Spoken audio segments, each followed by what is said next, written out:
Welcome to the Casual Shooters Podcast, your premier podcast for the casual shooter. I am your host, David Riddle. If you remember back in 2025, we had a gentleman on from the Philippines, Mr. Edsel Gino. We've had people on from Italy, Russia, all around the world. Well, today we have another international shooter coming to you from once again, the Philippines. He was seventh at the World Shoot in Classic Division. If you would, join me in welcoming to the show Mr. Thomas Luzuriaga.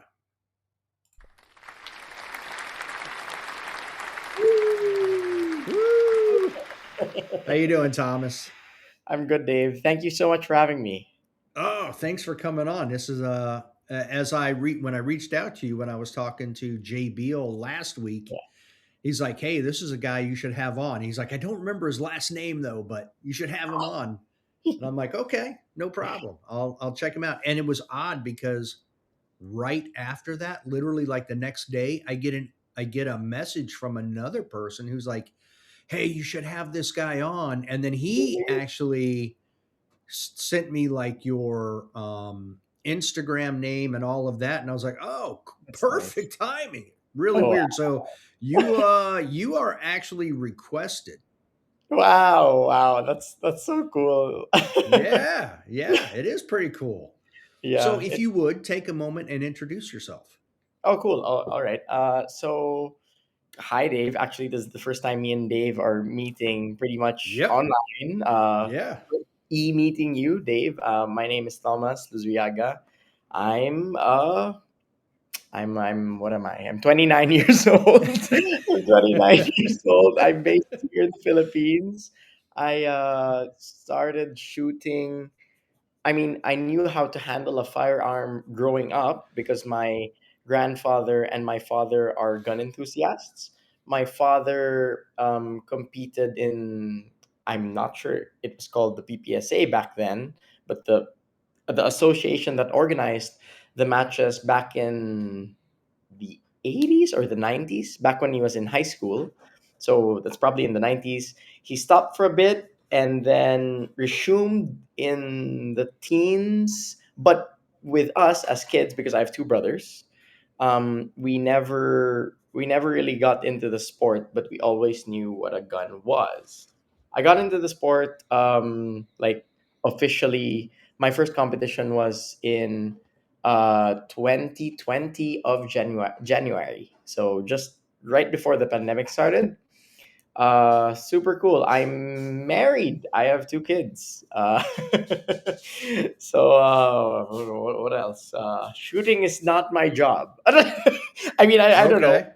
I don't know what else to say. Okay, But yeah, that's good. that's pretty All right. much yeah. Okay. All right. Well, what I like to do is hit you with all the hard questions right up front and make your Cool. Sure. brain warm your brain up, and then the rest of the conversation's easy. Yeah. For sure. For sure. Okay. Going back in time to January of 2020 when you found the sport and you got into it. Yeah. Now, I want you, have you seen the movie The Matrix? Yeah. I have. Okay, so you know how they plug him in and they download the software to his brain and he can learn stuff. All right, Yeah. thinking of the Matrix, if you could learn one shooting skill instantly in 2020, what would it have been?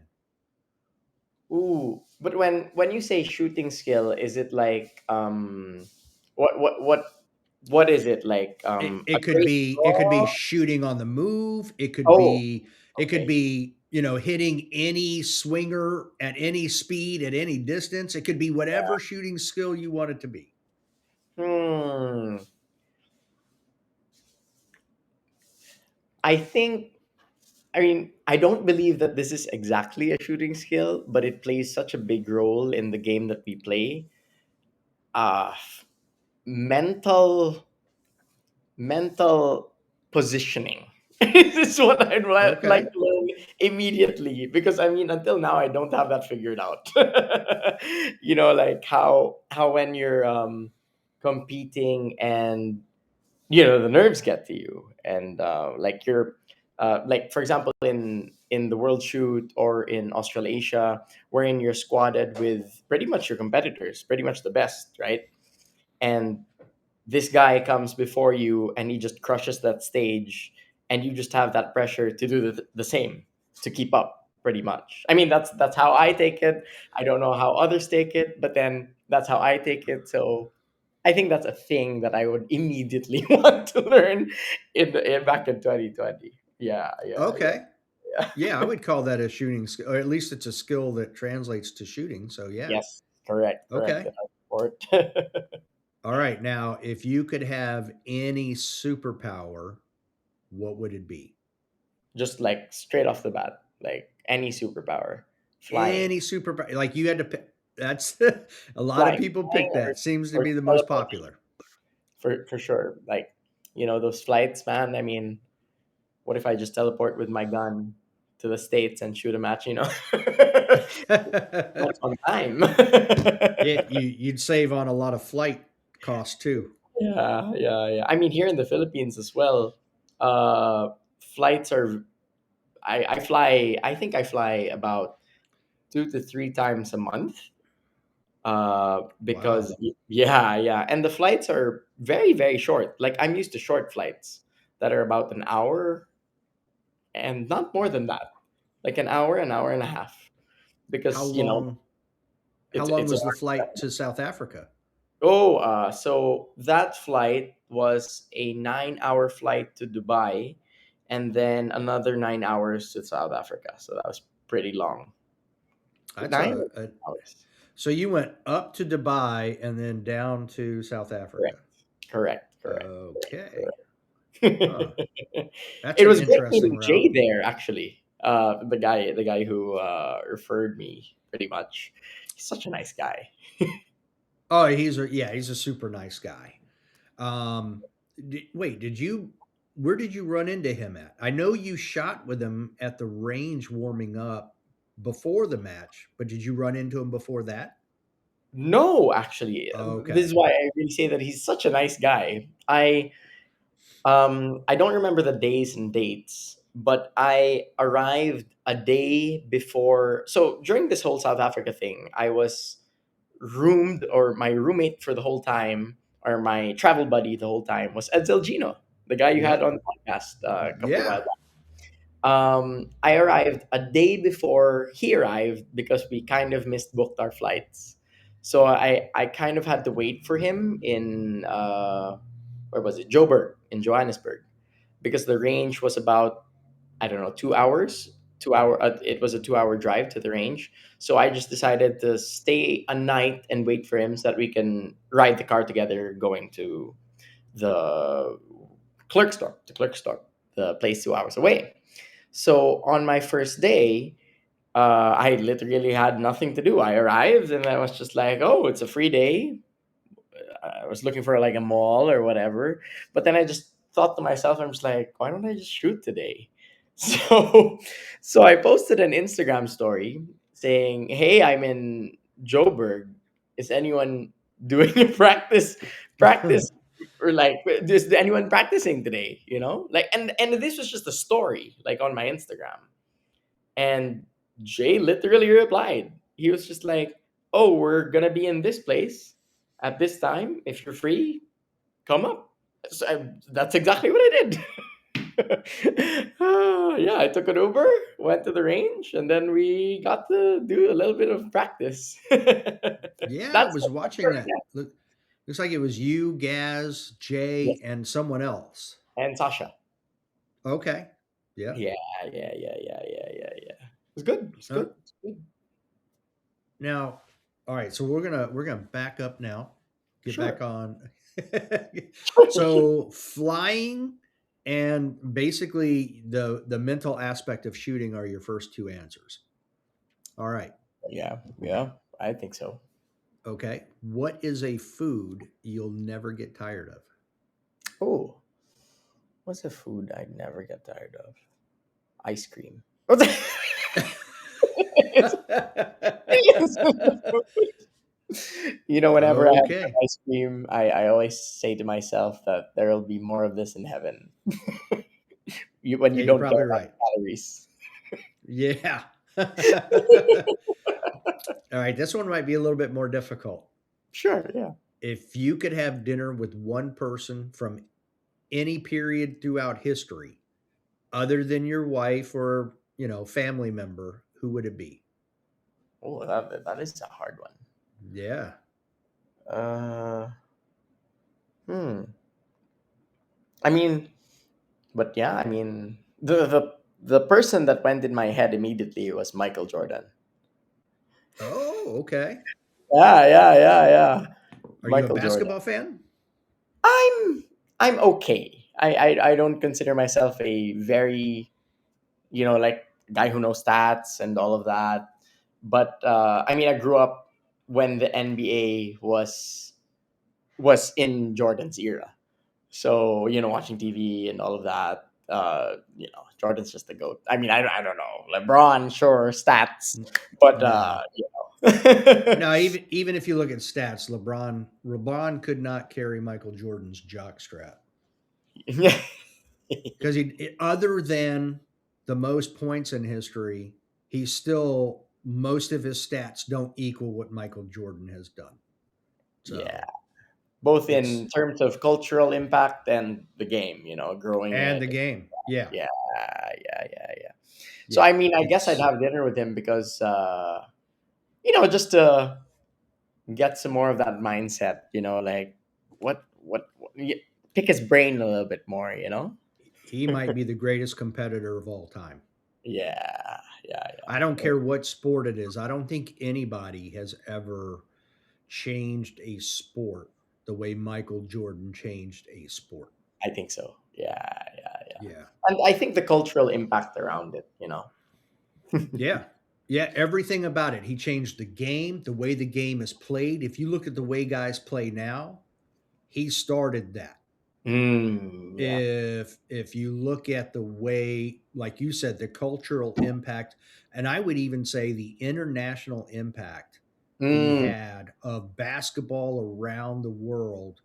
If yep. you look like when he was on the dream team and they played in the Olympics, they Oh, no. just absolutely obliterated everybody. But at the same time, everybody was so enthralled Yeah, and they with were that flocking. team Yep. that it brought up basketball in all the other countries too. You know what I Yeah. mean? Like it really grew the sport internationally. Yeah. Speaking about growing the sport, that's really one of the things that I am wondering how to do, you know? Oh, all Yeah, right. We're gonna yeah. go there in a minute. Yes. Yes. Okay. And number 5, the last one. If money was no object, so if you had all the money in the world, you didn't have to worry about it, what would you be Yeah. doing right now?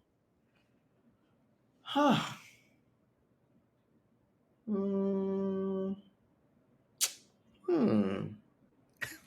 I mean, I really enjoy my job. I mean, I really enjoy what I do in general, like with work and all that. I'm an art consultant. That's why there's this painting here. Oh, Yeah, okay. yeah, yeah. I'm primarily an art consultant, but what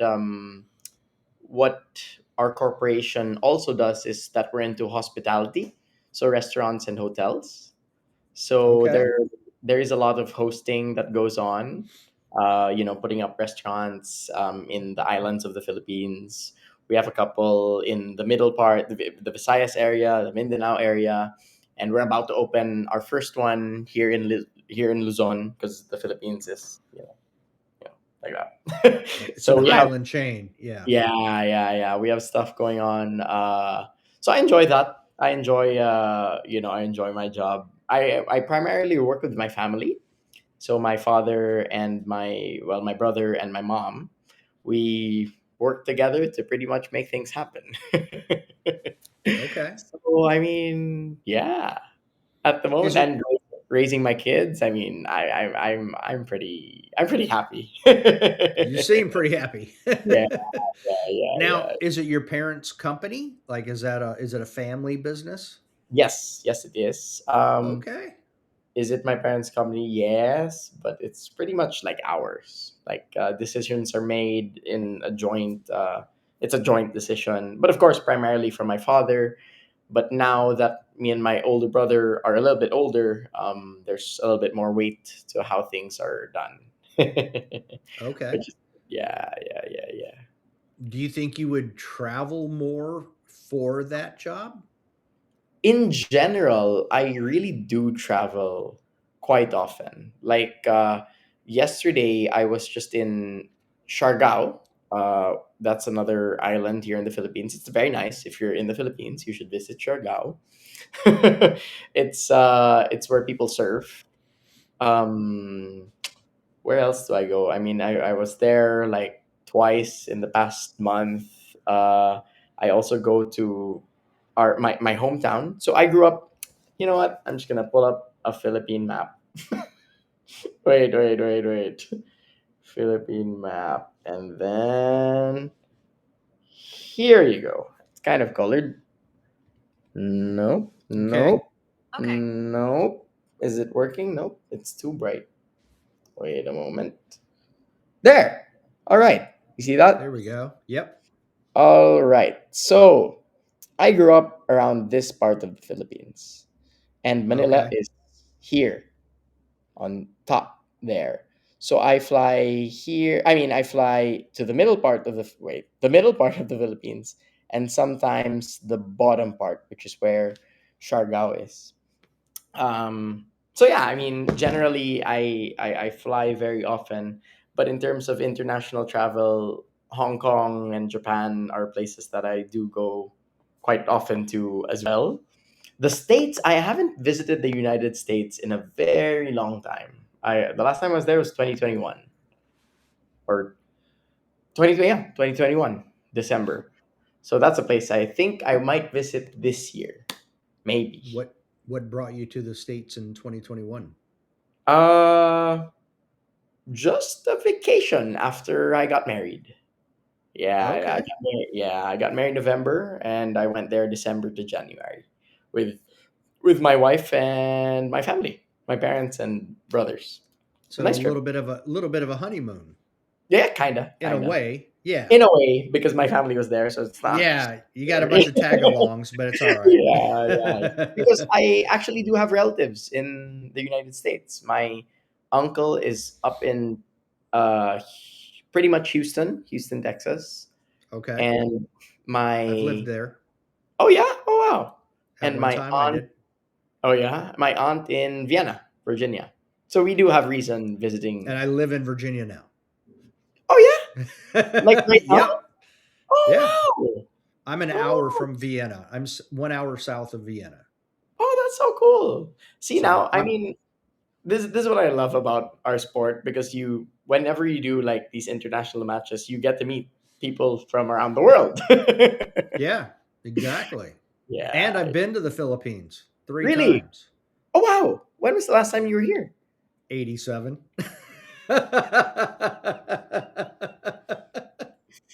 So it's been a minute. Yeah, yeah, Dave. I wasn't born in '87, Dave. I know you weren't. Oh, and I was a full-fledged adult at that time. I was Mm. actually in the Marines and I stationed on Okinawa. So I made 3 different trips over to Subic and Clark. Oh, nice, So yeah, that was a while back. nice. All Do right. you So we got also all shoot the sorry, what's do you that? shoot yourself as well, Dave? I Like do. I do you started compete? in rifle, but Ah. in 2018, much older in my life, I found USPSA. So Mhm. IPSC. I found IPSC much later in life. But yeah, Mm. so I've been shooting since 2018. Oh, nice. All right. Sorry, you were gonna say something. Oh, I just said I started in rifle and Oh ended no, up no, in like the pistol. hard questions are done. I think Yep. you were Oh gonna. yeah, yeah. Hard questions are done, so the rest of the conversation will be easy now. Yeah. Won't you won't have to think as hard as you did on some of those others. Correct. Correct. So I found it interesting that you said um, your family owned guns, but you didn't start shooting until you were about 23. Is that Yep. right? Yep. Okay. Pretty much. Pretty much. What what got you into the sport? Like, how did you find it? How did you get involved in it? Okay. So, I mean, to clarify, I did know how to shoot a gun. Like, growing up, zero to Right. not zero, like, I don't know, 12 years old to 23. I knew what a gun was. I knew basic gun safety, don't point, the rules of gun Right. safety. Went to the range with my dad, maybe like once, twice a year, kind of thing. Okay. But yeah, but how we would shoot is like, I'm standing and shooting like two paper targets and a few plates, 50 rounds or 40 rounds, and I'm out. Like it was just Right. that, like growing up. But of course, our sport, of the sport of IPSC, it's shooting really fast, as accurately as you can, as fast as possible. Getting into that, my father again got into the sport. He reintroduced himself to the sport in the years about, I think, 2017 to about that time I started shooting. And eventually, one time, and because he mainly trained in the middle part of the Philippines, Bacolod is where I'm from. So that's an hour's flight away from Manila. Uh, he was also very much based in Bacolod till like we were starting to move to Manila uh, in the later years. And then when at a certain point he was trying to find a range here in Manila so that he could practice here as well rather than just in our hometown. And at one point we found a range. A friend of ours referred a range nearby, not near ish, 40 minutes away. And so he went, and I also went. And then I started to like it. And then my dad was like, "You should do this." I was like, "Okay, and just try it." So, so I got to try on how to, like how to draw a gun and like how to shoot a bit faster. Eventually, I got better, and I guess I was trained well because when I started, I was pretty decent already. Like when I was classified for the first time, no, because the pandemic happened. So I trained throughout the pandemic because there was also nothing to do. Right. Because Yes. the protocols here in the Philippines during that time in March to like June, July, or even August, you could barely go out of your house, but the shooting ranges were open. Because it's Okay. outdoor. Yeah, it was Right. outdoor, and people weren't there.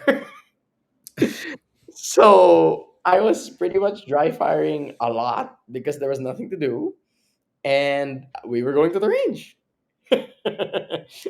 Yeah, eventually, I mean, after all that training, the competition started happening, and then I remember that uh, it was November 2021, wherein the Philippines had their first level 3 again. So right Yeah, before you got married? right before I got married, correct. Like, Okay. yeah, was it end of October or November? But I remember that that was my first level 3. After like a year and a half of like training and attending those smaller club shoots of like 6 to 9 stages. It was always like 6 to 9 stages. Okay. Um, After attending that for like a year and a half, the first level 3 I joined, I think I won. Wow. Yeah, Okay. yeah. Or no, sorry, sorry, sorry. Maybe it was like the third level 3 I joined, but it was like the third level 3 ever. Like Okay. during that time.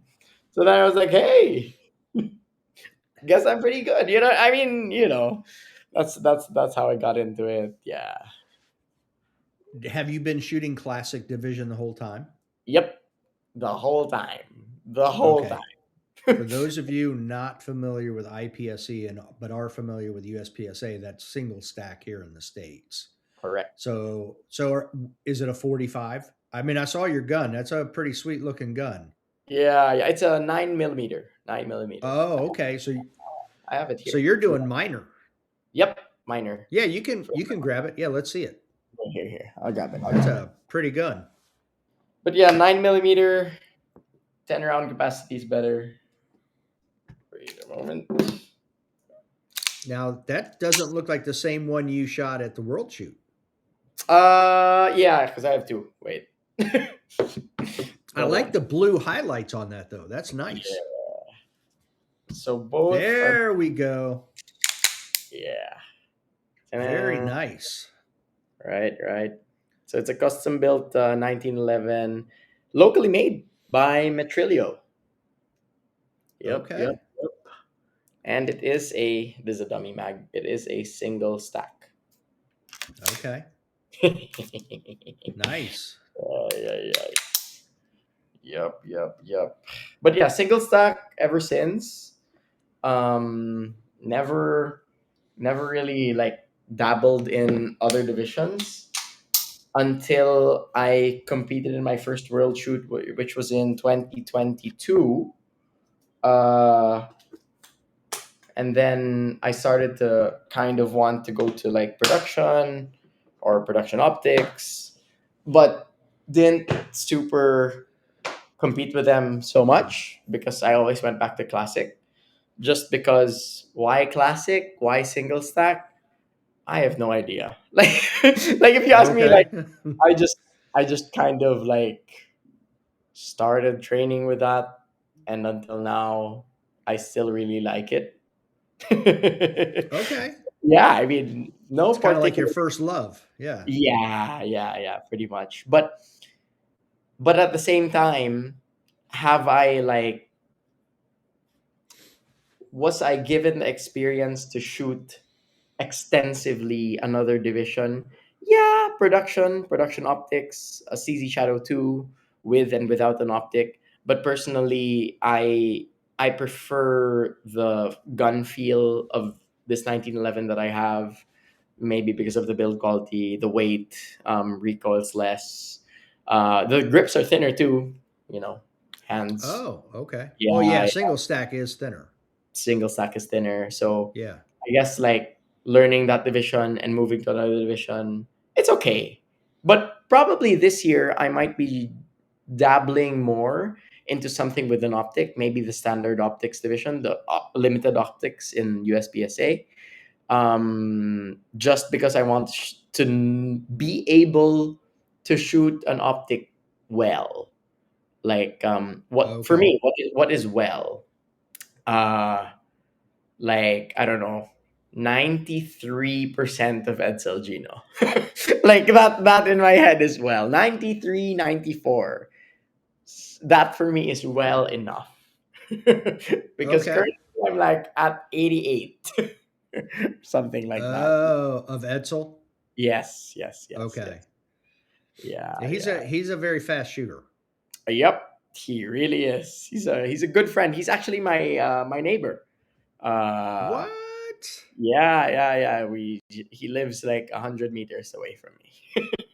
Holy cow! I got to see him Yeah. when him, Eric, and Martin Kamenicek all came over in Oh 2024. yeah. I got to Mm. see him shoot, and I was like, "Holy cow, this guy is fast!" Yeah, he's fast. It's pretty insane seeing him live as well. So Yeah, it's always, it's a totally different perspective when you get to see someone shoot live, yeah, because you can watch videos all day long and it's like, okay, you see them moving, but there's really no frame of reference until you see them in person, and then you actually see their movement, like his actual movement on a stage. Him and Jacob Hetherington are both super quick. correct. Yeah, yeah, yeah. So, and I just, man, that I haven't seen that speed since I was 19. you know. But yeah, So Edsel is a fantastic shooter. Yeah, yeah, yeah. yeah, he is. And he was fun to have on the podcast. So that was a nice conversation. I got to get Yeah. him back on. All right. So I didn't know that you competed in Thailand in 2022. I did. How different were the two experiences? Oh, so in Thailand, it was a completely different experience for me because I wasn't part of the team. Okay, you were just shooting individually. Yeah, I was shooting. It was my first world shoot. It was actually the second ever international match that I've shot because that was 2020. Oh, wow. Yeah. So it was super fun. We I'll show you a very nice photo. I shot with my two brothers and my father. We were Okay. squad. Oh, Yeah, wow. So you were your own team. yeah, pretty much. Pretty much. We shot the pre-match, and here, I don't know if you can see that. There you go. Okay. There you go. Yeah. So that's us, and that's my mom. Okay. So yeah, Now we she's wearing a jersey too. Did she shoot? no. She just wore a jersey for fun. Okay. All right. But yeah, that was a completely different experience for me because uh, I just kind of shot the match. Yeah, I won the pre-match. I mean, it is completely different experience. Um, Right. I shot the match with my family, and it was a different experience because I had no point of reference for what was fast and what was slow because I Okay. was shooting with shooters that weren't on my level. Like in the squad, there was no one in the squad that was top 10 in any division, Okay. right? So it was totally different, like the whole thing. I believe pressure in that match was much lower Right. because well, for one, it was my first world shoot, so there were no expectations, and I was shooting with my family. On days that we're shooting, we were just like kind of hanging out, eating, like just going around Yeah. Thailand. Yeah. But South Africa was the first time I was part of the national team because we how you get part of that national team is you hold qualifiers, and we have so many qualifiers. We held about 20 qualifiers, and they get the best of seven, your best seven scores, and then they average it out. The guy who has the best average, the four guys that have the best average, that's who they get. So it was a process that was done over a year, I think, or a year and a little bit. So I did that process and eventually became part of the national team. In 2022, the qualifiers for that world shoot were done in 2018. So I wasn't even shooting. Oh, yeah. Yeah. You Yeah. didn't even get a chance for that one. Yes. So match pressure for me, or like the world shoot experience, being a part of the team, was totally different. I was shooting with guys that I very much looked up to, like Alfredo Catalan or June Catalan. Well, he's our club president. Jag Lejano, the previous world champion, and Leonard Lopez, which is a phenomenal shooter as well. So these were the guys that I pretty much was competing against since 2020, and now I'm part of their team. So like seeing them live, seeing them shoot live, I was like, man, these guys are so good. Like every time, like in a stage, it's like I forget the shooting order, but every time someone had a good stage, and it was very often, it was every stage that someone had a good stage, and I was just like, it's like I was busy being starstruck. Okay. Yeah. On like days one and two, I was like, wow, it's so cool, getting to shoot with these guys. And we were also squatted with the Italians, who had very, very good shooters as well. So at the same time, I was also like, whoa, like I'm squatted with. It's like if you mess up just a little bit, all because we were eight. If you mess up just a little bit, all seven will beat you. In Thailand, Ooh. yeah, in Thailand, it's like I had to trip. It's like I had to trip and fall over until someone beat me. No, no, not really, but then Yeah, that I was get the kind of point. like, Yeah.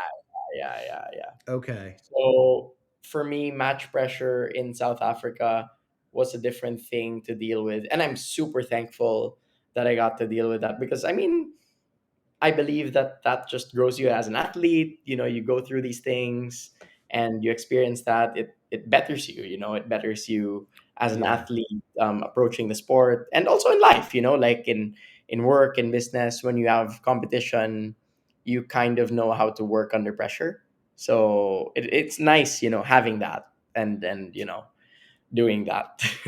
Yeah, because I mean, if you go to it sounds like you're going to try to get to Italy in 2029 as a team Oh yeah, member. yeah, I yeah, mean, yeah. then that experience is going to be completely different because you already have South Africa Kind of, behind you. So you're going to know what to expect. kind of. You're going to be a 4 year from now better shooter. You know what I mean? So, like, there's so many things that are going to change it, but make you a better competitor. Yes. Correct. But you also won Australasia, Correct. which Yes. which is not a small match. How many people are in that one? I think there were about 1,400 or Okay, 1,415, something like that. that's a lot of shooters. Yeah. It was a lot. It was a lot. And where Um, was that held? it was in Bali. It was in Bali. Uh, Who's shooting? Who's going to Bali and shooting? I thought you go to shoot, Bali and right? hang out on the beach. Yeah. That's what we did on our after the On your shoot. okay. But yeah, Oh, Australasia was super fun as well. At least I had that experience before World Shoot the next year, because Australasia was in 2024. So okay. having that was pretty cool as well. Yeah. Won that match. That was super fun. All right. So let's back up a little bit here. So you went to Thailand as an individual member in 2022. No expectations. Were you top 10 in classic at that time? Yes, I was eighth. Okay. Yeah. So what did your training I want this is a two-part question. So Yeah. one, what did your training look like from January of 2020 until the Thailand World Shoot in 2022? Mhm. And then how did Thailand change your training to prepare you for South Africa? Mm. That's a Mm. that's a nice. It's like that's something I didn't think about, but I'll answer it as good as I can. Okay, fair um, enough. so I believe training from 2020 January until 2022 Thailand, which was September, I believe. Um, this Dave's gone.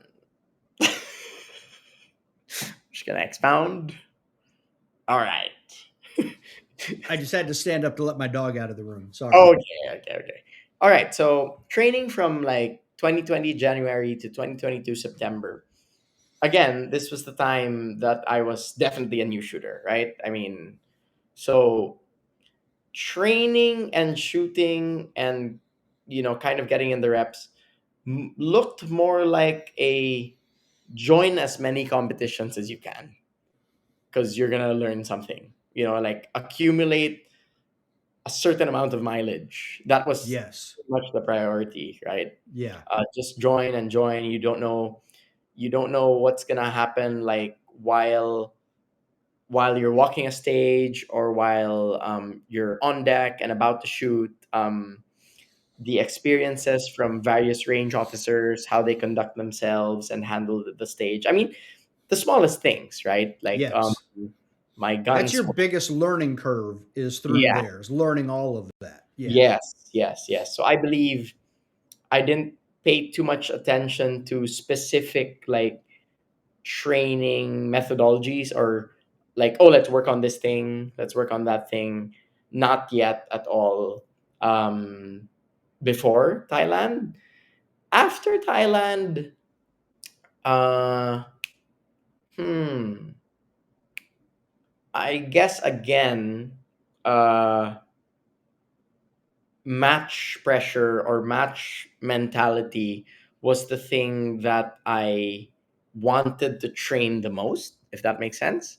So then I started training more often with like with Edsel, with Bro, with June, as often as I kind of could, because it simulates it simulates being beside a good shooter.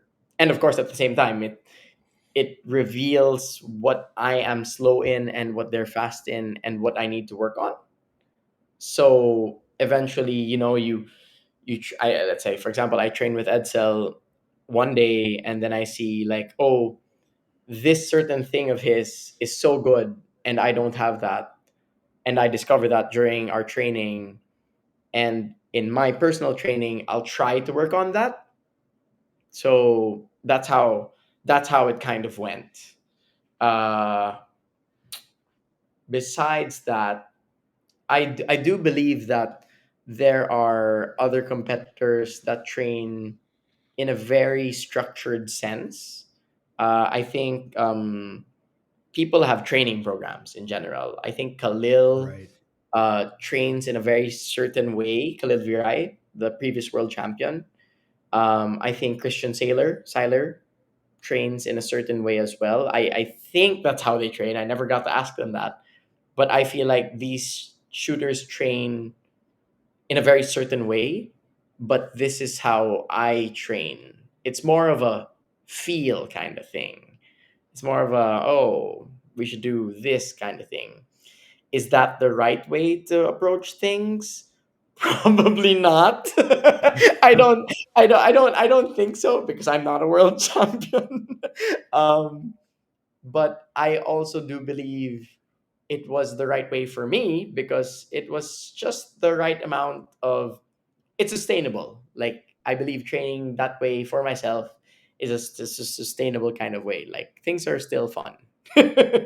Okay. Like, yeah, let's work on this and then let's train like this. I think I'm a not so serious kind of trainer. Like when I Okay. train myself. So yeah, just get the rounds in, try to train with certain people, try to work on certain things. But yeah, that's pretty much how I train. So how much did Australasia help you for the world shoot in South Africa? Meaning shooting a large match like that and a lot of stages like that. Was that a good prep for South Africa for you? Oh, for sure, 100%. I think the more matches you shoot that are stretched in a number of days, it I mean, that's the that's the that I mean, because in these big matches, these level fours and level fives, those are the matches that you kind of need to perform. But I believe if you attend like level threes that are executed in a number of days, it builds um that habit of, not habit, but also the feel of how you're gonna feel on day one, day two, day three. Like, for example, let's say it's 15 stages over the course of 3 days, something like that. Let's say, um, the more you attend these things, the more you get to know, like, oh, I had a good day one, but I didn't get to sleep so well for day two. Like, I only slept 4 hours because of jet lag or whatever. Um, it That's mileage.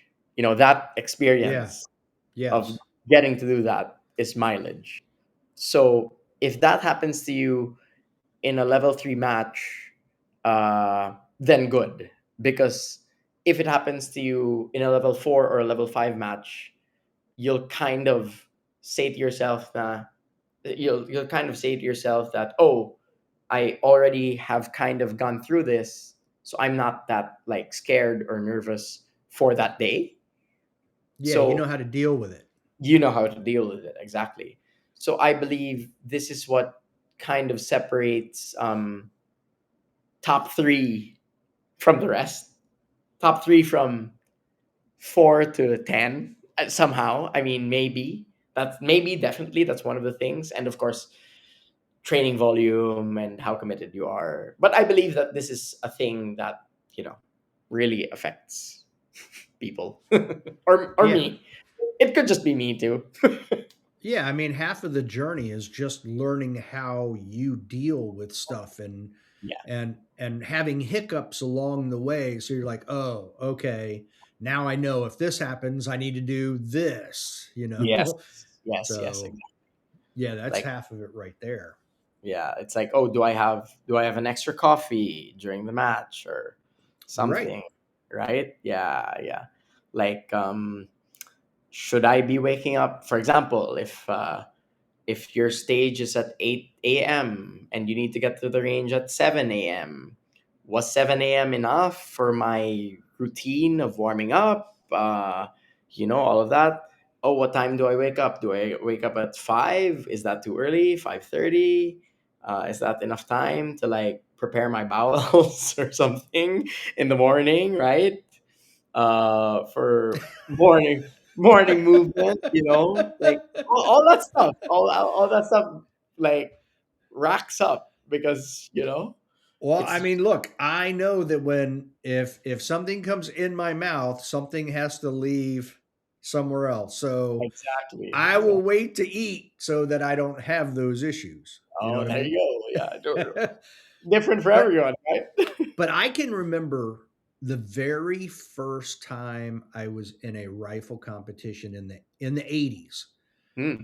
Someone was asked the question, and I forget how it was phrased. I just remember the answer, but it had to be something like, "Should I not drink caffeine or something like that before a match?" Because Yeah, in rifle, get jittery. well, yeah, and you've got to stand there and hold a rifle unsupported Hmm. at 200 yards. So they're like, should I not drink caffeine so I don't shake? And Yeah, the guy's yeah, like, don't change your routine. Whatever yeah, you normally do is what you do, because if you change it, you're going to cause other problems. yeah, yeah. And at Correct. that point, I was like, that is a very smart, because if you're used to drinking coffee every morning and then you don't, your body's going to be like, where's my coffee? Yeah, you know? exactly, exactly. So I learned very early on things you have to think about in the world of competition that normally you wouldn't consider, you know? Mm-hmm. Mm-hmm. Correct. So yeah, you're right. I like the way you use the term mileage. If you don't have the mileage, you don't learn those things. Yep. Yeah. Yep. Yep. Yep. You Yep. only learn those doing them. Yep. Exactly. Exactly. Because the other thing too, like for me, there's no way, like for this conversation that we're having, we started it at 5 a.m. Eastern time, Yes. 6 p.m. Philippine Yep. time. Take your time. Yeah. Thank you for I waking up. got I got up at 3 a.m. There you go. Yeah. Yeah. Thank you. because I am not a morning, meaning I know that it takes me a little bit of time to wake up and get ready, and meaning just mentally be ready for a Yes. conversation, to Yes. be fully in it. So I'm like, Yes. I know ahead of time. So like if I have a match that's 8 a.m. start time, I'm probably getting up at like 5:30 or 6, so that by the time I get there and I start my warm up, mentally I am perfectly clear. I'm ready to go. Yeah. There's Yeah. a lot of factors, like you say. It takes Yes. that mileage to learn to know Yes. how to Yeah. prepare for that. Correct. Correct. Correct. And I mean, half the battle is really mental It with is. this thing. Well, Yeah. I would disagree with you. I Oh would yeah. say I would say for a lower level shooter, half of it is mental, half of it is skill. For you guys, I say if you're looking at wanting to be 93% Edsel, it's 93% mental and 7% shooting skill because you have the skill. You know what I mean? There might be one or two little things that he might be better at than you, Yeah, yeah. but 90% of it is going to be maintaining Edsel genal focus and Yes. concentration. You know what I Yeah, mean? yeah. The mental game is really something in the sport. And yep. Yeah. Because you said the top three are 1% and 4 to 10 are another. Hmm. So in those top three, don't they all basically have the same skill level? Yeah.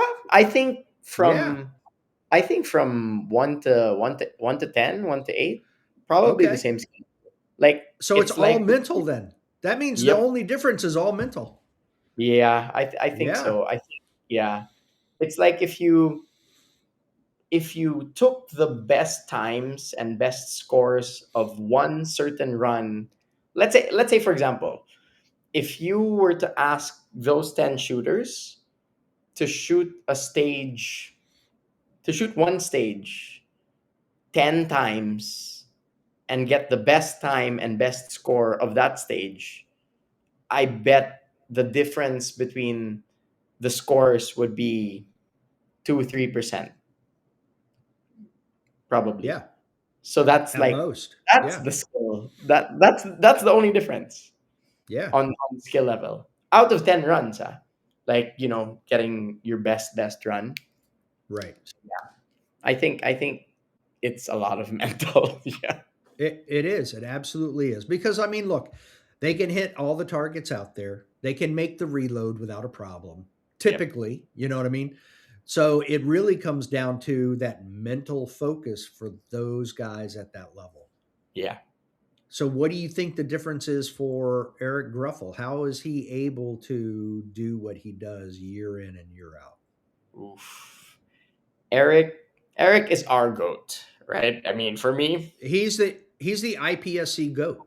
he's the There's IP. nobody in IPSC better than Eric Gruffel. Yes. Nobody. Yeah.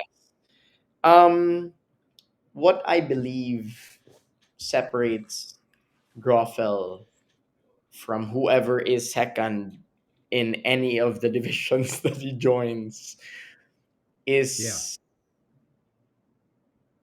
is his consistency. That guy is just, you know, that's it. Like he like if you compare him and Edsel Gino, Edsel Edsel really has his spikes. Like he will go much faster than Eric. Right. Like a second, maybe even 2 seconds on some stages because of his sheer shooting speed and running speed. Yes. And he Agreed. has those spikes, right? Yes. But and I also believe this applies to most shooters. Like I think it was Eric and then Emile Obrio and then Jacob Hetherington and it was Ezel Gino in the World Shoot. So those three guys, second, third, and fourth. I haven't studied too much on how Obrio shoots, but I've seen how Jacob shoots, and I believe Edsel and him have not a similar style, but they have their spikes. Yes. But at the same time, I am sure, even without looking at the scores, they have their dips. Yes.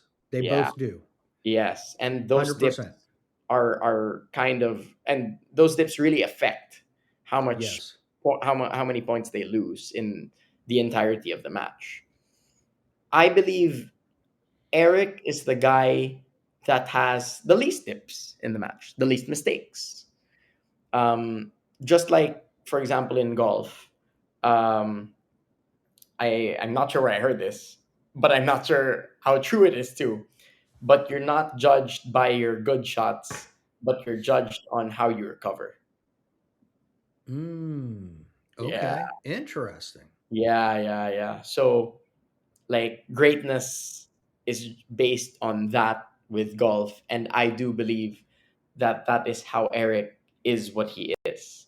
He, it's like just seeing some of his videos, when he messes up one steel target and there's a makeup shot, after that makeup shot of, let's say this is the graph of, after that makeup shot of a slight dip, he just goes back here.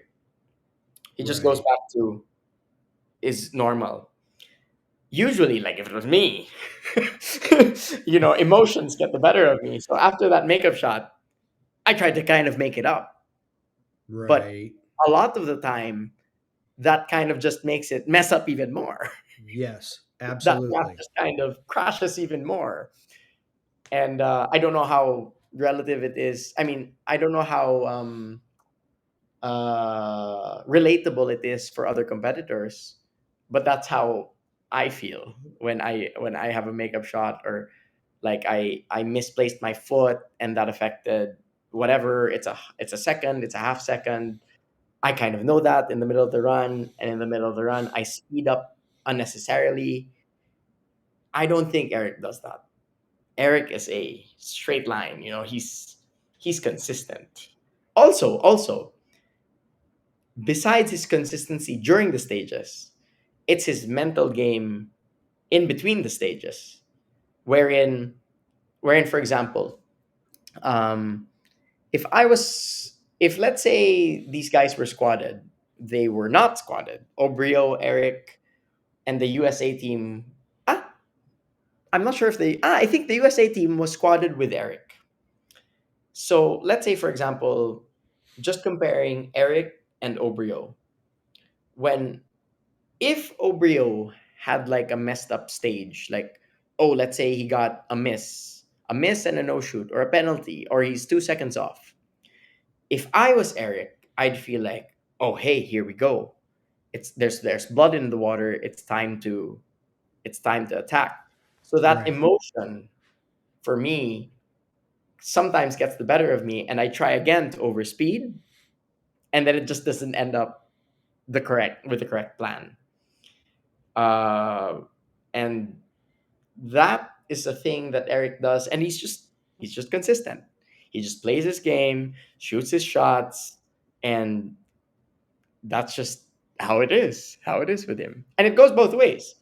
If a guy messes up, you try to really attack that stage and leave him in the dust. Or let's say a guy has a really good stage and you also want to catch up. No, that's not the thing. I think he Right. sticks to the plan.